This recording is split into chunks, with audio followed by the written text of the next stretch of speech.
शब्द खूप छान प्रकारे सांगितला. 6वा शब्द आहे पूर्ण झाले आहे.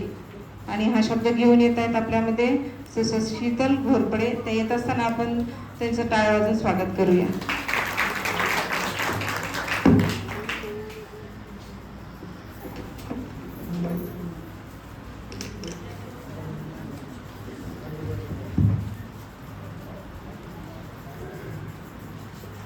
मी परमेश्वराच्या नावाला धन्यवाद देते. त्यानंतर आंटीचे आणि अंकलचे देखील आभार मानते की त्यांनी मला संधी दिली या ठिकाणी उभं राहून शब्द बोलण्याची. त्याबद्दल मी त्यांचे आभार मानते. मला जो शब्द दिला आहे तो 6वा शब्द आहे आणि तो शब्द आहे की पूर्ण झाले आहे. पूर्ण हा जो शब्द आहे आपण केव्हा म्हणतो ते मी तुम्हाला सांगते की एखादं काम जर आपण हाती घेतलं आणि ते जर काम आपण पूर्ण केलं त्यावेळेस आपण पूर्ण असा शब्द वापरतो आपल्या बोलण्यामधून. तसंच आपण बघूया की येशू कोणतं पूर्ण काम करण्यासाठी या जगामध्ये आला होता आणि त्याने ते काम कसं कोणत्या रीत्या पूर्ण केलं. येशू 6व्या शब्दात पूर्ण झाले असे म्हणत आहे. जी कामगिरी पित्याने त्याला सोपवली होती ती त्याने पूर्ण केली. ती कामगिरी ही की देवाचे आणि मनुष्याचे जे नाते संबंध होते ते तुटले होते. ते नाते संबंध कशा प्रकारे तुटले होते. आपण नेहमी अंकल आपल्याला सांगतात की ज्यावेळेस सृष्टीची रचना झाली ज्यावेळेस परमेश्वराने पृथ्वी निर्माण केली त्यावेळेस त्याने आदाम आणि हवेला त्या बागेमध्ये ठेवले आणि त्या बागेमध्ये ते असताना त्यांना जी परमेश्वराने आज्ञा दिली होती की तुम्ही सर्व झाडांची फळं खा आणि जे मध्यभागी असलेले जे झाड आहे त्या झाडाचे तुम्ही फळ खाऊ नका. तर जी आदाम आणि हवेनी ते फळ खाल्लं आणि परमेश्वराची जी आज्ञा होती ती आज्ञा त्यांनी मोडली आणि आज्ञा मोडल्यानंतर आपण बघतो की जगामध्ये काय आलं, पाप आलं आणि पापाचे 3 परिणाम आले. तर सर्वात प्रथम आहे पाप आणि पापानंतर आहे पापाचं वेतन मरण आणि त्यानंतर आलं सार्वकालिक नरक. तर परमेश्वराने आपल्यासाठी योजना केली की आपण त्या नरकामध्ये जाऊ नये, आपण त्या नरकाचा अनुभव घेऊ नये. म्हणून परमेश्वराने या जगामध्ये येशूला पाठवलं त्याचं काम पूर्ण करण्यासाठी. आपण बघूया त्याचं काम काय की त्याने काय केलं. योहान 3:16 कोणीतरी माझ्यासाठी वाचतं.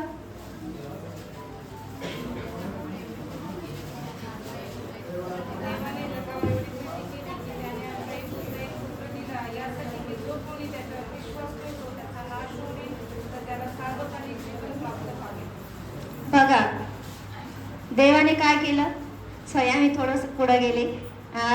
ज्यावेळेस आदाम आणि हवाकडून पाप घडलं त्यावेळेस ते काय करू लागले माहिती का, सारखं प्रयत्न करू लागले. म्हणजे जगात जे पाप आलं आणि त्या पापामुळे ते काय करू लागले परमेश्वराला पुन्हा कसं परमेश्वराचे आणि आपले नाते संबंध कसे एक व्हावे हे ते करण्याचा प्रयत्न करू लागले. ते सारखं काय करायचे, होमार्पण करायचे आणि पुन्हा पाप करायचे, पाप करायचे, अर्पण करायचे, पाप करायचे आणि अर्पण करायचे. आणि ह्या गोष्टीने देव काय होता, संतोष होत नव्हता, त्याला आनंद मिळत नव्हता त्या गोष्टीत. मग परमेश्वराला आपला कळवळा आला. त्यांनी त्याच्या पुत्राला या पृथ्वीवर पाठवलं, तो म्हणजे येशू ख्रिस्त. आपण बघितलं की देवाने जगावर एवढी मोठी प्रीती केली की त्याने आपला एकुलता एक पुत्र दिला.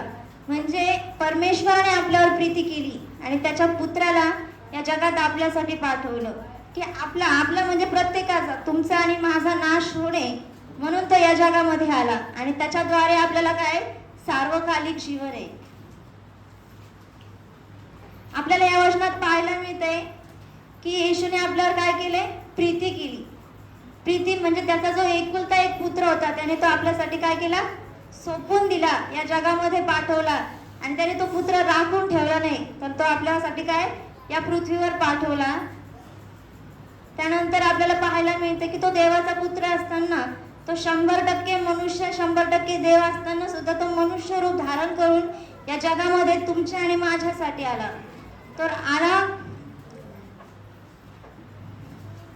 आणि तो निष्पाप निष्कलंक असा येशू ख्रिस्त देवाचा प्रिय असा कोकरा आपल्यासाठी काय झाला माहिती का. आजच्या दिवशी आपण आज हा दिवस का बरं साजरा करतोय, तो आजच्याच दिवशी आपल्यासाठी क्रूसावर बलिदान झाला. आणि वाचूया आपण यशाया 53:5. खरे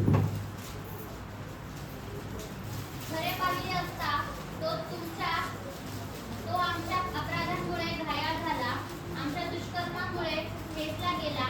आम्हाला शांती देणारी अशी शिक्षा त्याला झाली, त्याला बसलेल्या फटक्यांनी आम्हाला आरोग्य प्राप्त झाले.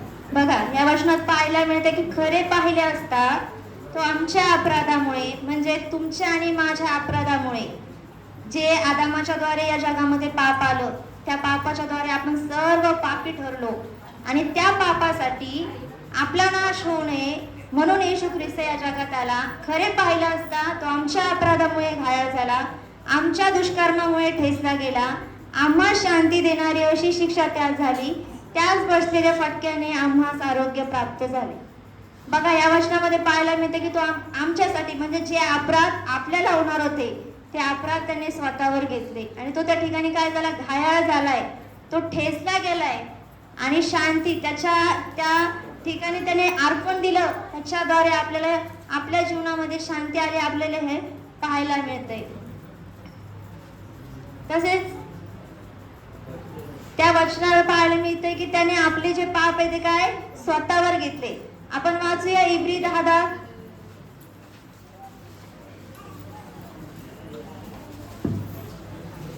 त्या इच्छेने आपण येशू ख्रिस्ताच्या एकदा झालेल्या देहर्पणाद्वारे पवित्र केलेले आहोत.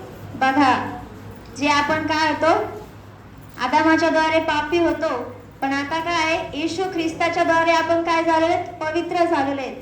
इब्री 10:10. त्या इच्छेने आपण येशू ख्रिस्ताच्या एकदा झालेल्या देहार्पणाच्या द्वारे पवित्र केले आहोत. आता आपले जे नाते संबंध आहेत ते आता कोणापासून आहे माहिती का, देवापासून आहे. जे आदामापासून आपले नाते संबंध होते, पहिल्या आदामापासून ते आपले नाते संबंध तुटले. आता दुसरा आदाम ज्याच्याद्वारे जीवन आले, त्याच्याद्वारे आपल्याला जीवन मिळाले. आता आपले नाते संबंध पुन्हा जे परमेश्वरापासून जे आपले नाते संबंध तुटले होते ते येशूच्या येण्याद्वारे ते पुन्हा एक झाले. आता नेमकं येशू या जगामध्ये आला, त्यांनी हे जे बलिदान दिलं, ही एक योजना होती परमेश्वराची, जे काम तो करण्यासाठी या पृथ्वीवर आला, ते काम त्याने पूर्ण केलेलं आहे. ती कामगिरी पित्याने येशूला सोपवली होती, ती पूर्ण येशूने या ठिकाणी येऊन केली. येशूला पित्याने ज्या उद्देशाने या जगात पाठवलं होतं ते काम त्याने पूर्ण केले. आता येशूचं तर काम झालंय, त्याने आपण पापी असताना आपल्याला पवित्र केलंय, पण आता त्याने आपल्याला देखील काहीतरी काम सोपवलंय. तुम्हाला आणि मला त्याने रिकामं या जगामध्ये पाठवलेलं नाही, तर आपल्याला प्रत्येकाला त्याने काही ना काही उद्देशाने या जगात पाठवले. तर ते की आपण त्याच्यावर विश्वास ठेवून आपलं जीवन त्याला समर्पित करावं, आपल्या जीवनामध्ये त्याला वैयक्तिकरित्या त्याचा स्वीकार करावा आणि जीवन जगत असताना आपण तारण साधून घ्यावं. आणि तशीच जशी कामगिरी आहे, जशी येशूने पार पाडली, तशीच कामगिरी देखील आपल्याला त्याने सोपवली. ती आहे मत्तई 28:19-20. तुम्ही जाऊन सर्व राष्ट्रातील लोकांना काय करा, सुवार्ता सांगा, त्यांना पित्याच्या, पुत्राच्या व पवित्र आत्म्याच्या नावाने बाप्तिस्मा द्या, जे काही मी तुम्हाला आज्ञा दिले ते त्यांना पाळायला शिकवा. म्हणजे ही जी कामगिरी, ही परमेश्वराची महान आज्ञा आहे, ही तुमच्या आणि माझ्यासाठी. आणि मला निश्चितच वाटतंय की आपण ती करावी आणि आपण ती पार पाडावी. जसे येशूने त्याचं काम पूर्ण केलंय या जगामध्ये येऊन, तसं आपण देखील त्याची इच्छा म्हणून त्याचं काम पूर्ण करावं.